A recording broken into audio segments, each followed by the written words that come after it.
from the Penn Libraries. Hi there. All right, I desperately do not want to be gonged. Bring shame on the Center for Teaching and Learning after my colleague did so well. So this is about using a tool to provide sort of a digital capstone on what was otherwise a very traditional kind of research project, just very basic historical research. It was a 12-student freshman seminar. The common project for the course emerged over there in the rare books room using a ship's log. There's the ship, Bodie McBoatface. So that we generated a bunch of research projects out of that ship's log and the career of this ship. And so the students were using both 19th century manuscript sources, digital newspapers, and secondary sources to do this research. But I wanted it to be public, although they could opt out of that. But I wanted the project of the class to be to create a digital exhibition or a site of some kind to share this with not just me, and to share this with people who might be interested. And indeed, we found a couple, which was gratifying. So something that was going to be public, something that would be visually compelling. And I decided to use Scalar. There's a number of other options, some of which we're going to be hearing about later in the lightning round.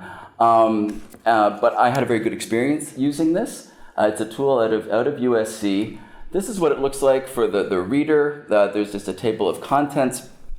We ended up, partly because I ran out of energy and semester, this ended up being a very linear presentation, just a series of individual chapters that the students worked on, arranged in kind of a chronological and topical order. You can harness features in Scalar to create multiple pathways and non-linear ways to engage with material and to look at relationships between your material. We didn't get there in this iteration. It's something I'd like to explore with classes in the future. This is just a sample page. Shout out to this student. He read over 200 pages of handwritten manuscripts, ships' diaries kept by people on ships, just really threw his heart and soul into this project. I could not have been happier, and I think he was kind of tickled that he was doing this thing that his friends in the dorm were not working on, and he was very proud of his ability to read cursive. This is what it looks like as an interface. Again, it's meant to be comfortable for people looking like a kind of a blogging platform. There's a couple of templates. If you know how to use HTML, you can manipulate it, and I had one student who was interested in playing around with how he could make his pages look different, but it's very straightforward. The one, and the students liked it. I'd be happy to use it again. I think that the project turned out looking quite nicely.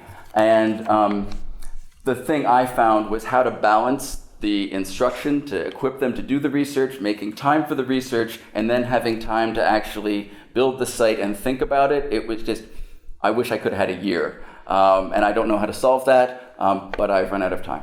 Thank you.